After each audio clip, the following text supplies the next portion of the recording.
established a quorum, so I am going to go ahead and call the February 16th Environmental Advisory Board meeting to order. I would like to welcome everybody who's in attendance, as well as those folks who are watching online. And did I see Councilmember Gant? I would like to welcome him as well. Okay, the first agenda item is approval of the minutes from the last meeting.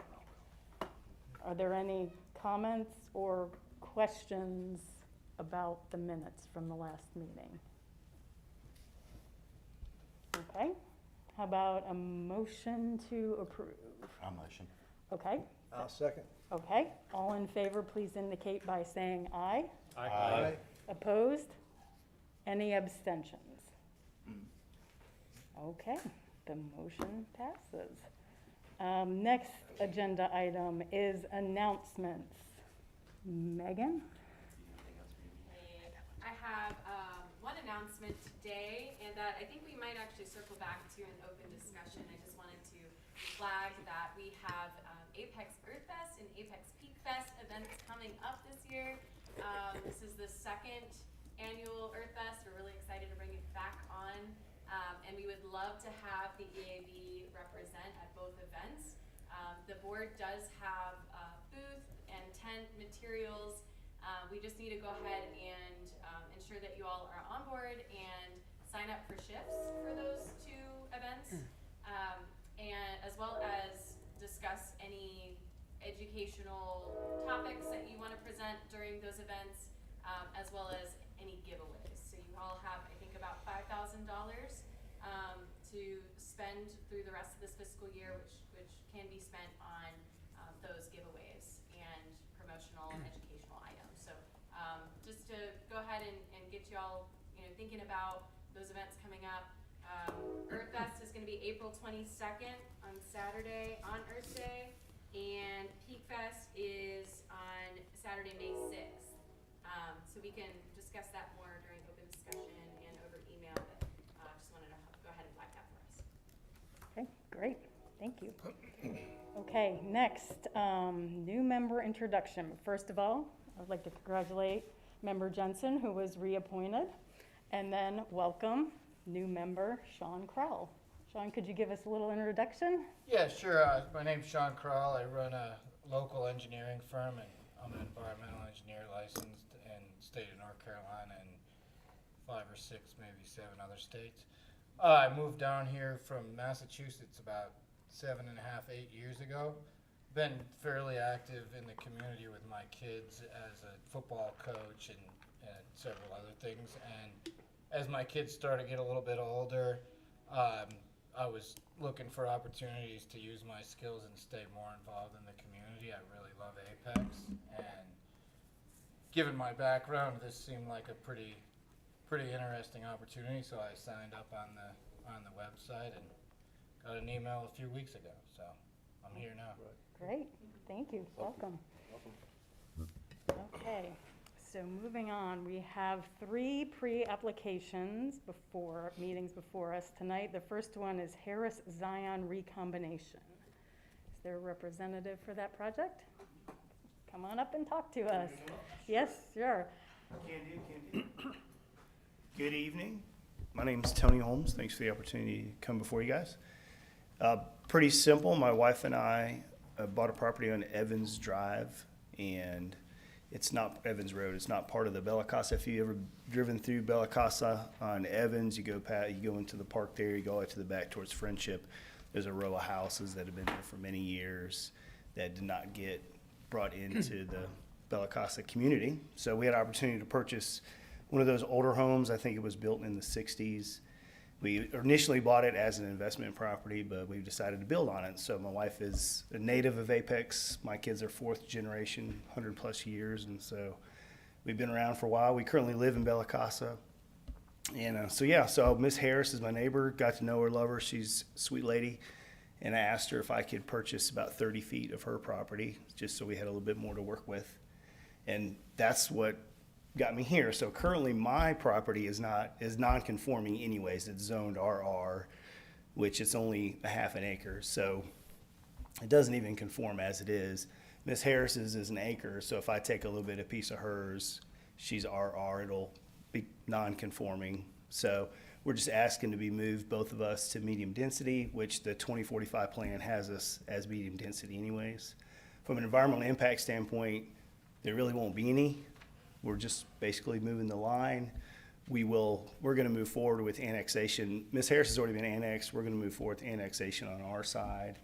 And eventually, the desire is to build one single-family home on that property for us. That's pretty much it.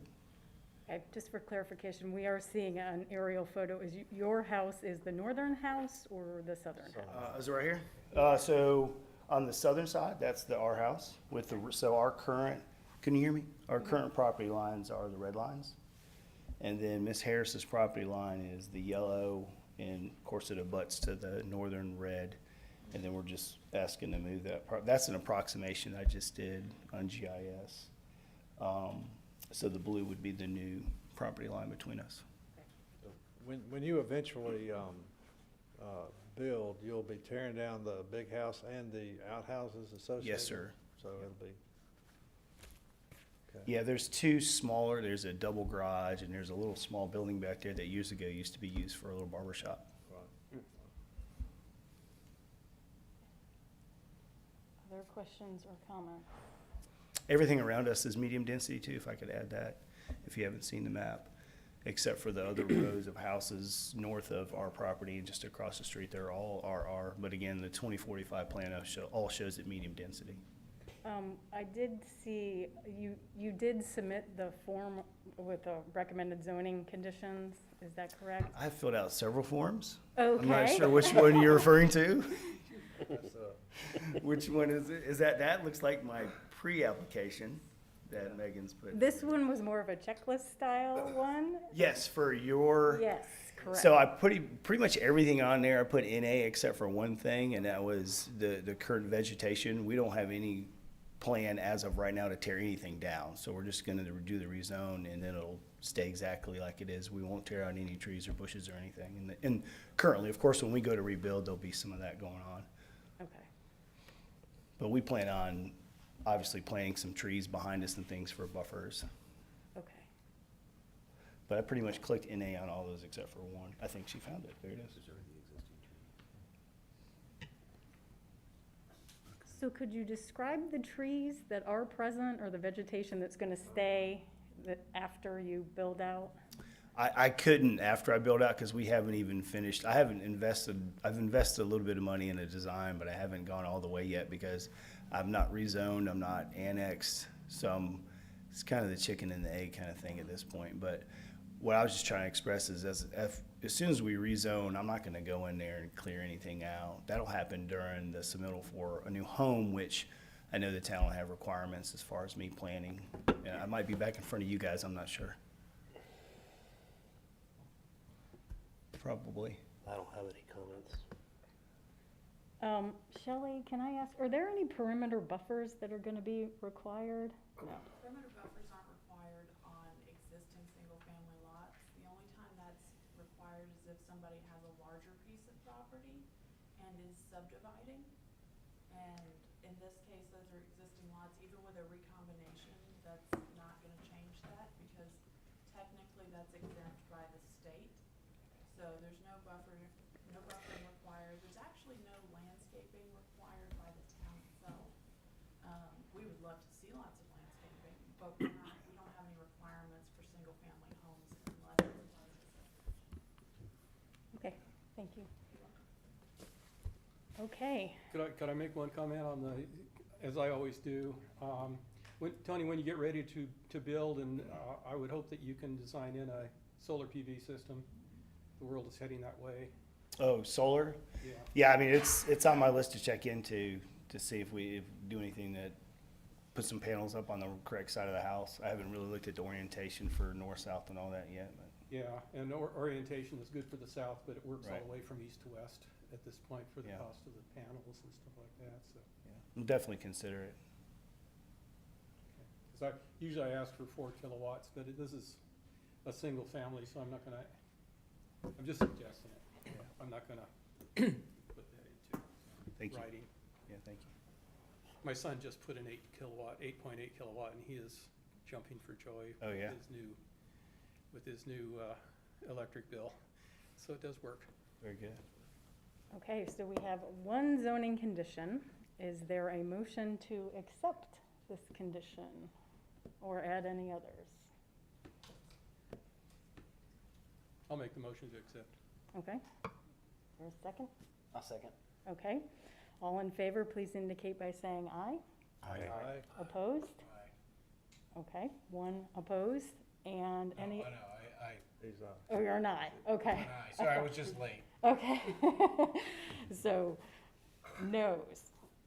No noes, any abstentions? Okay, motion passes. All right, thank you so much for your Thank you very much for time. your time. Okay, next up we have Hunter Street Park. Good evening, everyone.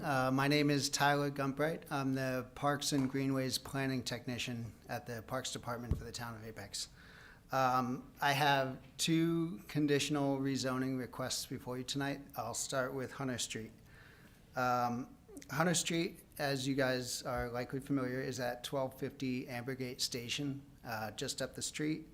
And the property is currently zoned as a PUD, and we are seeking to rezone it as a conservation buffer with conditions. This was discussed by the town's technical review committee on February 9th, and we agreed to proceed with the conditional rezoning request. All property owners near the site have been notified, and there's a virtual meeting for this request coming up next Monday on the 27th. The property is a 1.5 acre site, and the use conditions of the zoning request as a conservation buffer would include the following: active park, passive park, greenway, utility minor, and botanical garden. We are proposing to remove all other uses that would be allowed in the conservation buffer zoning district. Again, for those of you not familiar with the project that we're pursuing there, this is at the north end of the park. It's an approximately 1.5 acre site, and the town is proposing to develop a bike track with a pump track and a skills course. In order to implement that sort of design, it's going to be fairly clear cut. Although there are existing buffers, and one of the conditions that we're requesting is to be able to modify those buffers. And again, due to the very specific nature of the design and use of this park, we're not sure what kinds of proposals and conditions we can accept, but we're here, we're willing to listen, we're open to suggestions, and let's see. So Shelley has a map up on the slides, and currently you can see how the current buffer is denoted by the red area, and the proposed buffer is the green. We're not really making any substantial changes to the amount of RCA at the site. We're simply adjusting the buffers. So the red area, I believe, is currently, I think it's a 30-foot buffer, or possibly 40-foot. And we are proposing to take that northern buffer along that edge down to 10 feet. But we would be expanding the existing buffer on the west side, which is undisturbed, and that would bump out to about 50 feet. And the buffer along Ambergate would be, let me see, would be a type C planted buffer, and that would remain at 10 feet. So we would like to propose two other conditions that the town would include as part of this request. And one thing that we can offer is to remove all invasive species, including the invasive species list. referred to in the design and development manual. And the other is that any undeveloped portions of the site will be planted with at least 75% native species, including drought-tolerant ornamental grasses and shrubs. So that's it. I'd like to open that up to discussion. Questions or comments? Will the bike path be paved or is it dirt? Sorry? Is the bike path gonna be paved or is it gonna be dirt? I believe the intent is that it be dirt at this time. We're in the very initial design stages, but typically this type of facility is dirt. Is there gonna be anything put in place to help with the erosion possibility with bikes going through there? Sorry, anything to, To help with erosion as far as bikes go? yeah, I mean, I think the disturbed areas of the site that aren't the pump track will likely be planted and you know, and the design itself will include, I would imagine there will be, you know, water mitigation measures taken, appropriate drainage and things like that. You know, again, we're really early in the design phases of it, so I couldn't tell you exactly what it will look like. If you look at the slides that you may have gotten access to prior to this, we have several similar facilities throughout the country that we're trying to base our initial design off of. Just a quick note, the town is required to meet all the same stormwater and erosion control criteria that we have, that we make other people meet. So it'll be set up so that there shouldn't be too much erosion that comes off the site or anything. But the type of facility that's proposed, the dirt within the pump track will move because that's just the way it's supposed to work. So, Thanks, Shelley. What type buffer are you talking about on the north side where you're reducing the buffer width to 10 feet? What type buffer is that? I heard C, but I thought that was along the Amber. Type C would be the buffer along Ambergate. Yeah. I'm not sure what the buffer along the northern edge of the property would be. Let me see if I have a note. I think there's a storage facility, isn't there, north of that? Existence probably 30 based off the scale of that. If you're going, the green's proposed, you got 10 foot, Yeah, you got 30 is the green to the red. yeah, I mean, so the purpose of reducing the existing buffer down to 10 feet is to just get us more usable space north to south. You know, the track is probably gonna run kind of east to west. And if we were required to maintain the existing buffer, it would just kind of narrow the options for design at the site. Yeah, I'm not worried about the width that much because there is a buffer, as Patrick noted above, but I always like to see things like storage facilities hidden away as much as possible, in my opinion. Which, if you went with a type A buffer, if you could squeeze that into 10 feet, I don't know. That'd be better than, I wouldn't want to see a type C or a E buffer or something. I'd want to see a B or an A buffer there on that Yeah. northern side. I mean, I would have to defer to Shelley. Shelley, do you have any, when I talked to Angela in our Parks Department earlier this week, maybe last week, the plan is for that to be a type A buffer where there's no existing vegetation in that 10 feet. Where there's existing trees that are gonna be preserved, they're gonna add some supplemental shrubs, but we don't know if we can bring that portion of it quite up to an A, but they are going to try. Okay. But there's a section, if you look at your aerial, kind of on the western side, that's within that green area that doesn't have any trees inside of it, and that will be planted with all evergreens. Good. Okay, thank you. thanks, appreciate that. Just to make sure I understand what you've proposed, is you're gonna be removing all invasive species from this area? That's correct. And then putting in, 75% native, is that what you said? Yep, Okay. yep. It looked like on the one map that we received, it was like a tree study or something where there were some trees circled in red. Are those the trees that are going to be removed because they are invasive species, or what did the red circles indicate? Again, yeah, I think in general, those red circles indicate our intent to remove those trees. But again, we're at an early stage of design. I know our interest is not necessarily in removing trees, but in having enough space for the facility to serve its purpose. Right, and so of any of the existing trees that are there, are they gonna be kept, or are you gonna grade and? There's one tree, yeah, Shelley's moving her mouse over the tree right now. That, we intend to try to keep that tree.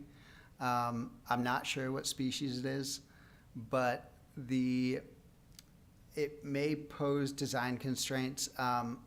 Angela's thought in the initial phase of this is that we could possibly run like a bridge feature over the roots or something in order to keep that tree. But we'll see. It's really early to commit to that at this stage. Okay, and on that southeast side, I know that's where the tree cap planted some trees right there. Are you guys gonna make sure that those are not injured during the construction activities and fence that off? Yeah, I would imagine. The existing pathway that's there, I believe our intent is to keep that, and I think it's plenty wide enough to allow access for any construction vehicles. As far as folks getting to and from the site, do you envision sort of people like bringing their bikes in their vehicles or biking to this facility, or? I think we can definitely envision both use cases there. Like, I think a lot of people will bike to it and use it and do a couple laps and then head home. Or, if there's parking available and they want to bring multiple bikes or their whole family, they'll drive in. So because the restrooms are sort of kind of far away from this, are you putting any kind of bike racks there so people can secure their bikes if they have to move around the park to use the restroom or anything like that? Yeah, I mean, I'm not aware of plans for that at this stage, but certainly I think it would be, it's something that will be considered during design. Again, I can't commit to that at this stage, but I think it's something we're interested in seeing happen. Okay. Any other questions or comments? So we have the one zoning condition. I would like to recommend a condition that at least some bike racks are installed. I don't have a number or anything like that, but some. Just as an FYI, so I'm sure that will be a part of it. The actual development of the plan will be part of a public process that will get input from the surrounding residents as well. So part of the reason why we don't have that detail at the moment is that's stuff that we're planning to work out with the residents and the people who will be using it. We've had a lot of requests for this, is what I've been told.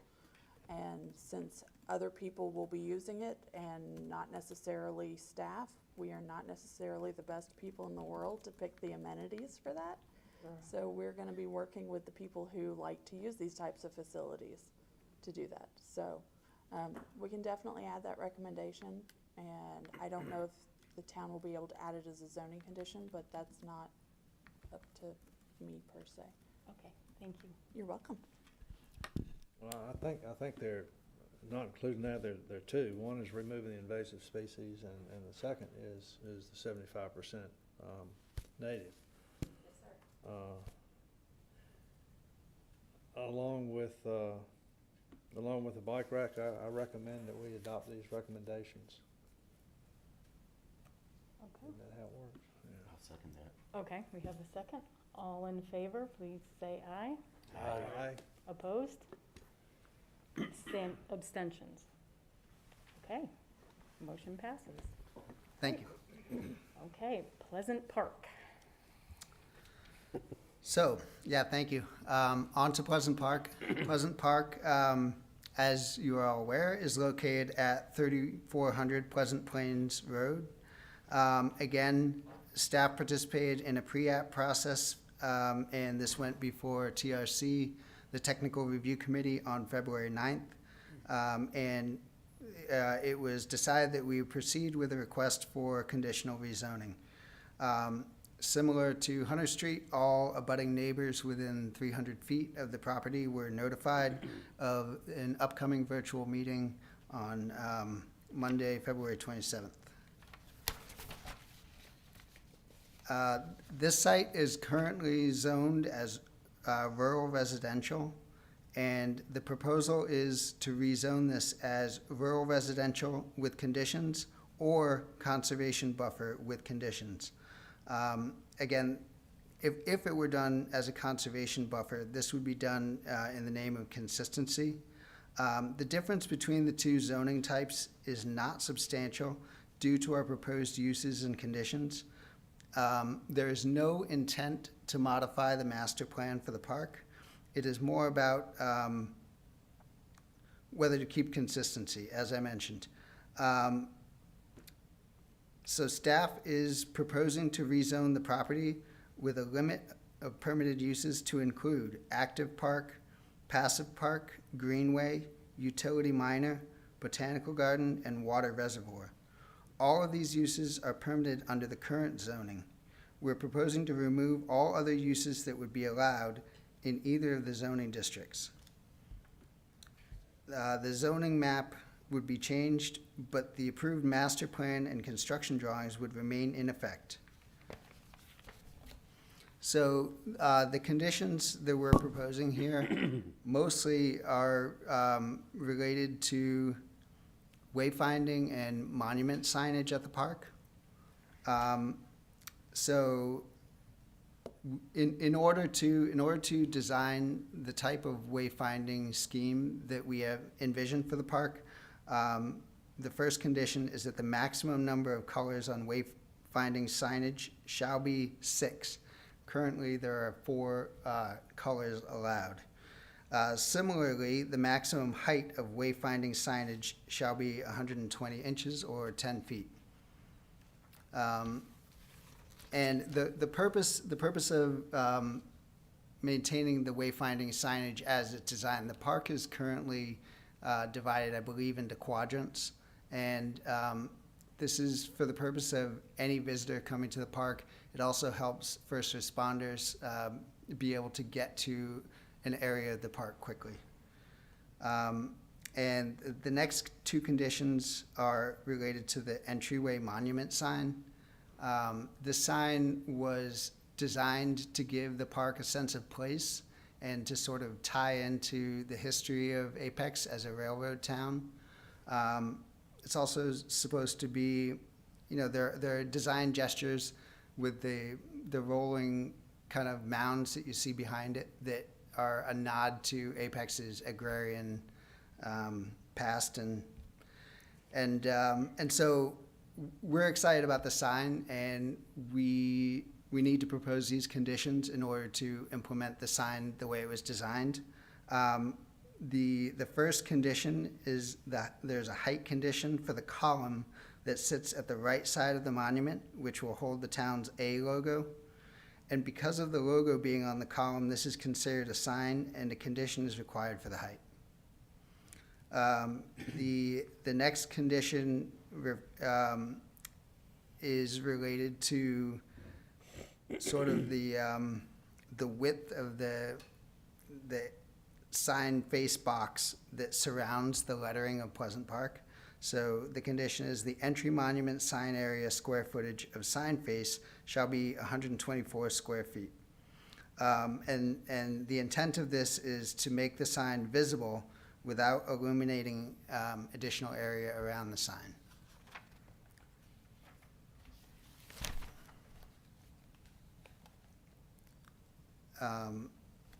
Let's see. Yeah, and I mean, that pretty much covers the rezoning request. And, I believe you guys also received a notice that said Pleasant Park EAB goals. And this was, we did sort of an inventory of where the park is in its construction process and which EAB goals we presently meet. Tyler, I just want to mention that the board did not receive those. I think staff received those Oh, either okay. today or yesterday and missed it, so I apologize. But we can share those. Shelley is sharing those now. Okay, my apologies. So the goals are up on the screen now. I can run through them quickly, and just to give you guys a sense of how the park presently meets EAB goals. Goal 9, plant trees for improved energy efficiency. Certainly, there's a number of new plantings at the park. Goal 10, increase biodiversity. So, including plant pollinator-friendly flora. Again, a lot of new and appropriate plantings are going into the park.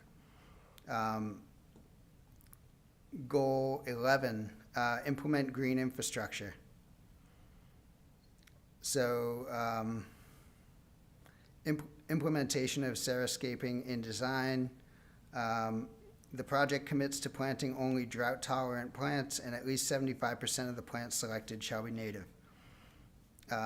Goal 20, encourage clean transportation. Several EV charging stations shall be installed.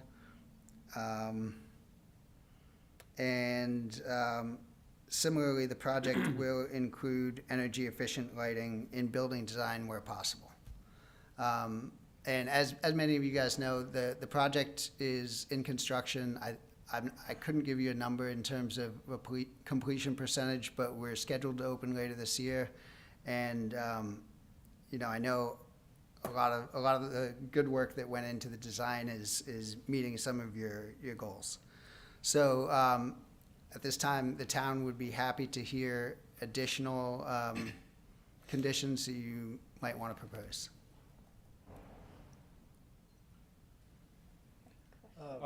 Go ahead. Go ahead. No, you be my guest. I have a question about the EV stations. Is the town required to comply with UDO on EV stations? This particular project was approved prior to that section, but I do believe that we are adding EV stations in the area. I just don't know if the number complies. We can definitely check that though.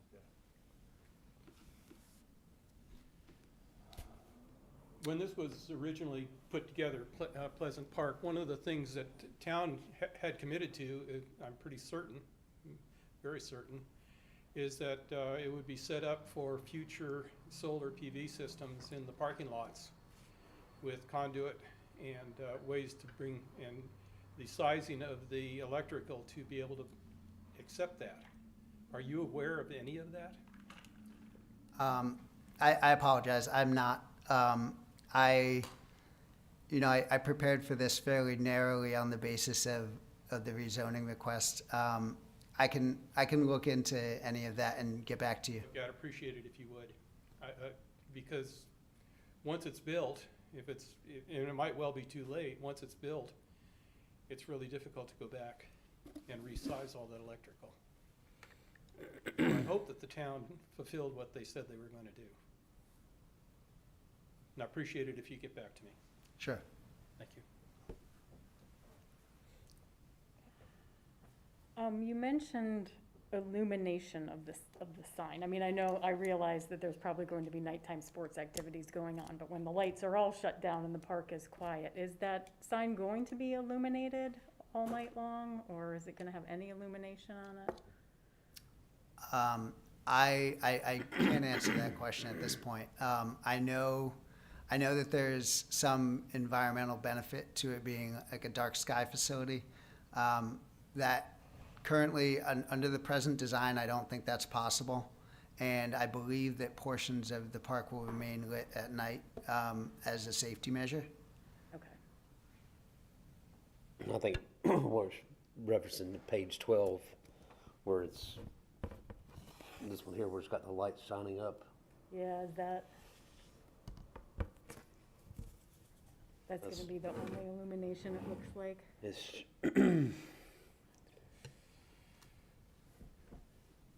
Fairly low light, okay.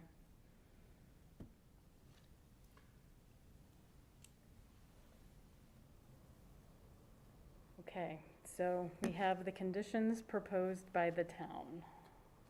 Could you go back and show on, goal 20 what the town is proposing?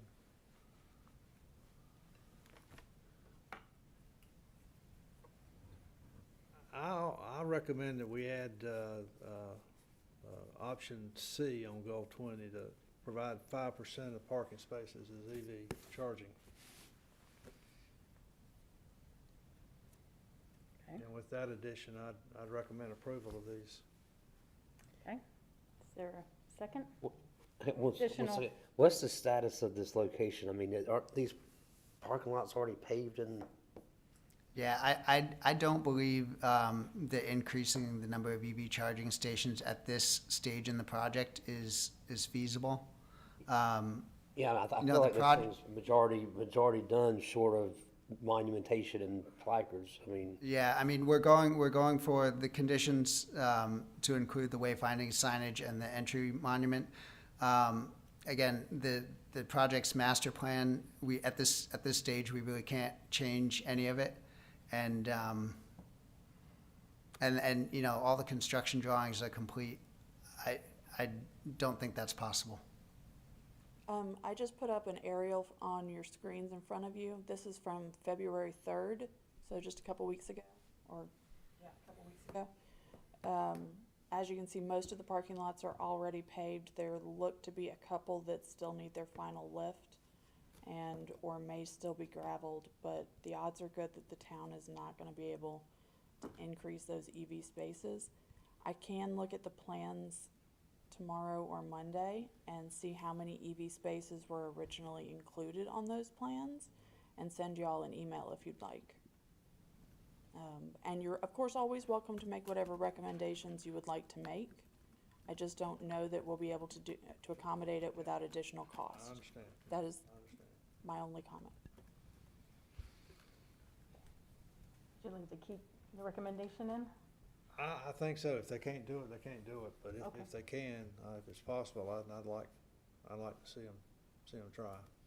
Okay, So we'll keep the 5% in there. okay, Have it down. All right. okay. Any other questions or comments? Okay, motion, is there a motion to approve? Second. Okay, all in favor, please indicate by saying aye. Aye. Opposed? Uh, Okay, one opposed, and any abstentions? Okay, the motion passes. Thank you very much for your time. Thank you. Have a nice night. Okay, last agenda item is open discussion, and as Megan indicated, we need to talk about Peak Fest and Earth Fest, and we need a topic to discuss. Or perhaps two topics. We need to just talk about if we want to do the same topic at both events, or two different topics. Or do you all have any suggestions? Last year we did not do Peak Fest because Earth Fest was so close to it, but at Earth Fest, we talked about dark sky. So we've had folks suggest native plants as an option. We could do bird houses, bat houses, owl boxes, or other things. Are there anything you guys are passionate about talking to the public about as an educational topic? I like native plants and even just landscaping, just, avoid volcano mulching and things like that. I think that could be good. That you could do the topic. invasive plants as well. Yeah. Okay. Megan, do you have a sense about like what the other booths are gonna be and who they are, and would that be a lot of overlap or duplication? I would like to say that we can't ever really get enough of that. We just released the vendor application form yesterday. So, Okay. we'll get a sense of, who is going to be finalized, but it's a nice, I think, again, this year, diversity of folks. Hopefully we'll also have B-City and Tree Cap there as well. Okay. There are others who are interested, who have saved the date and will be, have that kind of spirit of topic, so. Okay. All right, so landscaping and invasive species. Objections? No. Okay. So I guess we'll need to get some talking points together on these things, just very, basic practical things seem to work the best, especially given the dark sky last year, how easy that was, just to tell people to shut their blinds or turn off their lights. So, can I get some volunteers to maybe investigate and bring forward some talking points we can provide to the public? I can help with that. Okay, great. Help with that too, okay? Yeah, I'll take it. Excellent, Yeah. so Jason and Adam, okay. Perfect, so the other thing we need to talk about is what we're gonna give away. So typically, we do have items that we give away in whatever manner you prefer to give them away. Some people make them play a game, or I held the public hostage and made them listen to my spiel before I gave them a prize. So in years past, we gave away, I guess they were fans that you could plant, and then we also had sheets that was like almost like a bingo. Seed passports, right. And then I think the reusable silverware was pretty popular, and then the other item we had were dog bowls. Oh, in the plant pots. The plant pots, yeah. Yeah. I believe we ran out of the silverware, the Coultry set Yeah. last time, so I don't know if it was more popular or we're out of everything now. Yeah, it's very. I want to say after Earth Fest, it was just, I know it was wiped out. Dog bowls is the, I think we may have had, no, I would say the basil plants, they were gone too. I know the silverware or the cutlerware was definitely gone.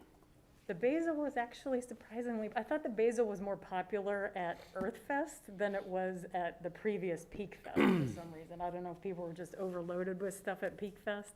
Well, I think the spinning the wheel, it felt like it fell on the basil plant every single time. It's like just save the spin, here's a basil plant. It had a magnet on it. It's loaded, yeah. Yeah, y'all already have this prize wheel, so wouldn't have to order that again. And also, there are I think that we did order other options than just basil. This is just an example picture, but there's pollinator plants, I think there's trees, lots of other herbs and flowers. So if we're gonna do landscaping, do we maybe wanna get some little plants or something, or flowers, or? I mean, I know the seed packets. If we do the natives, we could do something that could be planted in pots, but we have to think about like apartment people, Yeah, that's true. so. Yeah. Would we want to do pollinator plants? I think that's a good Those are idea, easy. pollinator plants. Yeah. I like that. Do something like Stick with the rudbeckia theme. or echinacea or something like that.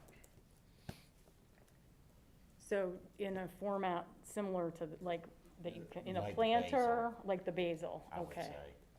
Either that or just straight up live plants, but I don't know if that would be easy to carry around. Yeah, and we'd have to keep them alive Yeah, in between it's probably events. better to Along that line, could we do just planted pollinator seeds, little packets? Seed packets? We don't have to worry about keeping them alive. Do you have any sense about how hard it might be to source those? Not difficult. I think it's Okay. pretty easy. Yeah. I know several places around that we could Get get 'em from. quantities? Yeah. So it depends on whether or not you want your branding on it. So as you can see there, you know, we put the Town of Apex Environmental Advisory Board on the box. I don't know if we can do that with seed packets. So you can certainly get seed packets, but you might be forfeiting the logo there. Or we're spending a lot of time putting them in little envelopes. Yeah. I mean, if you guys wanna Stickers. order stickers I was gonna say that you put stickers on them, but and then you Yeah. sit there. Yeah, just stickers and envelopes. I'd donate a couple hours of my time. Do seeds. They're in the basil style, just so you know, there is a pollinator mix. Ooh, Okay, good. All right. okay, Just so you know, yeah. that would be, Yeah, that's easier. yeah, yeah, yeah. Like, and then if we did that, I'm sorry. if we did that, Megan, we could then get the branding on it? Yes. Okay. All right. What about alternatives to just seeds? Did we want to do dog bowls or the cutlery, or is that straying too far from our message?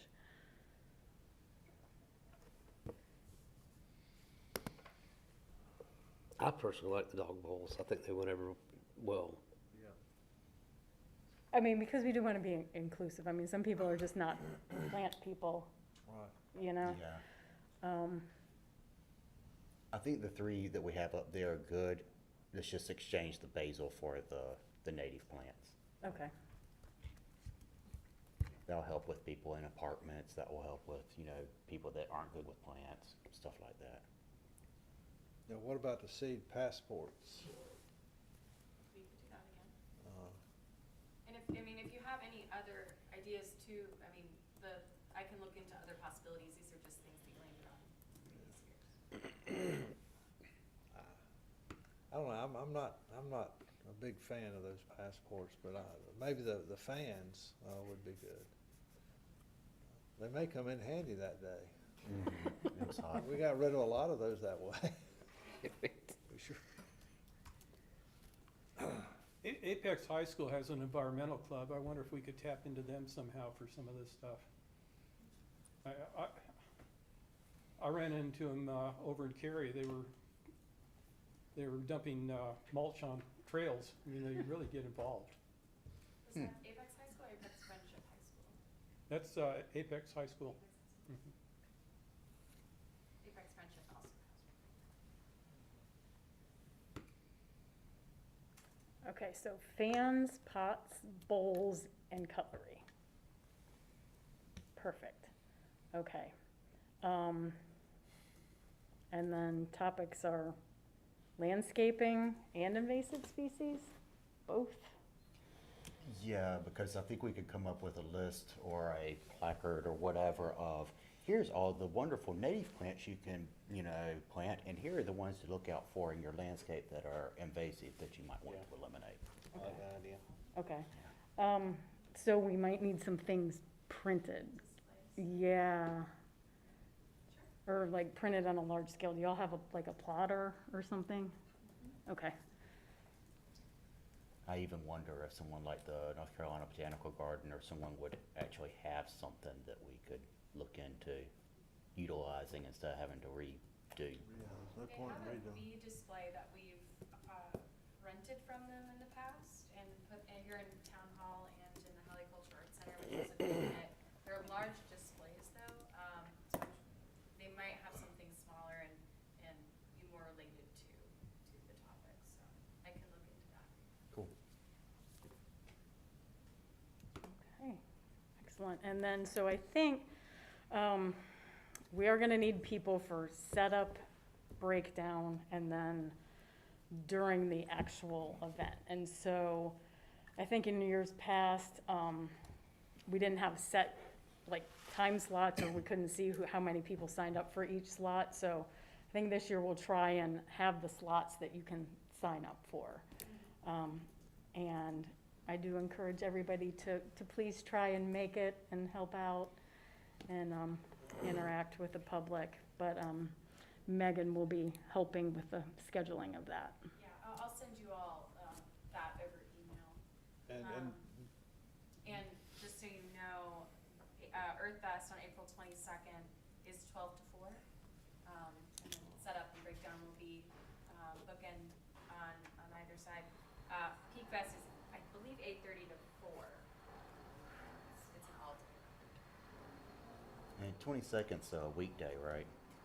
April It's a 22nd Saturday. is a Saturday. Oh, it's a Saturday? Okay, good, Earth Day and Peak Fest will always be Saturdays. cool. And the farmer's market is no longer here, right? Because I think last year for Earth Fest, we had people coming in like before we were set up, but, okay. We are going to attempt to partner with them this year Oh, and bring them on board and hopefully extend their hours. Hasn't been confirmed yet. okay, so will there be like people around, like usually I think farmer's market is like, starts early. And this starts at noon, so there is that possibility again that we should be maybe aware of, that there could be interested folks around before the official start. Yes, but I wouldn't necessarily plan on accommodating anything outside the 12 to 4. Okay. But I'll certainly keep you posted as far as those plans. Okay. One question as far as budget goes, the EAB has $5,000 for anything from education to events like these. That ends at the end of this fiscal year, June 30th, in which then a new budget will start. So would you like me to try to budget this out so that we use the full amount, or is there anything that you would like to reserve a certain amount of funds for at the end of the year?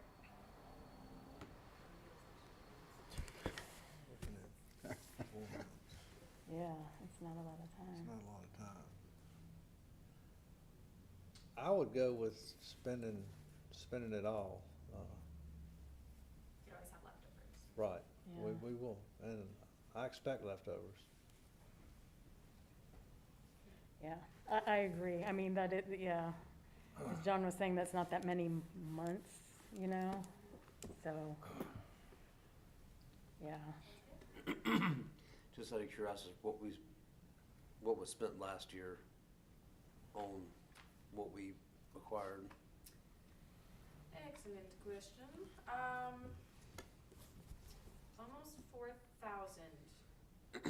I think the final cost was 3,800.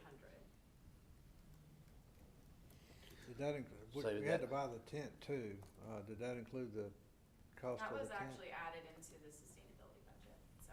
Ah, okay, okay. So that just more or less covered the items we looked at here. Correct. So you buy that same amount again, it's gonna be more, but you're still gonna be well under the 5,000, so I don't know if you still spend the 5,000, or you still you hold back and. This year. Right, that, yeah. You So, what? We got 2 events as well. like last year, that covered just the materials for one event, right? So, I thought that was, you had Peak Fest, September 2021, right? And then there was Earth Fest in 2022. That was And then the you did same. not do that next Peak Fest. Right. So technically, it was 2 events. it was two, that's what, it was. 2 events in the same Okay. fiscal year? It was In the same left over. fiscal year. Yeah. Okay, okay, okay. And, you know, I think we're reserving a certain amount of, I think you all wanted to be a little more conservative on the budget, with leftovers. So we don't, again, have to do that this time, and make sure that there is enough for both events. I will say that next year, and of course this is no guarantee, but I have requested 7,000 for the EAB budget. I say you look at what 4,000 gets you, and then Okay. leave $1,000, you know, out there. I mean, that's my, I'll play around with the orders and the numbers and show you all a final presentation. And, go ahead. Okay, perfect. Sounds good. Okay. So, my wife would be proud if I said that, so I mean, if we were at home, I'd have said, let's go 6 right now, and I'm just kidding. okay, so I think we have the makings of a plan for these events, which are really right around the corner. Okay. So does anybody else have anything else for open discussion? Hey, Suzanne, one thing I'd add, when you're thinking about the materials for the 2 events, I think you'll have a lot shorter of a time per person at Peak Fest because of everything going on, and people are there at Earth Fest because they care about the earth, and so they're more, I think, more inclined to sit and listen to stuff. So I would recommend maybe thinking about those different audiences when you're thinking about your materials, because you want to make sure people are, it might just be mostly giveaways at the Peak Fest versus Earth Fest might be more educational, but, so just a That's a good point. thing to think about when Actually, you're a very good point, coming together, yeah. yeah. Okay. Okay. Anything else? Is there a motion to adjourn? I'll motion to adjourn. Okay, No, second. okay, all in favor? Aye. Opposed? Abstaining? Okay, we are adjourned. Thank you, everybody.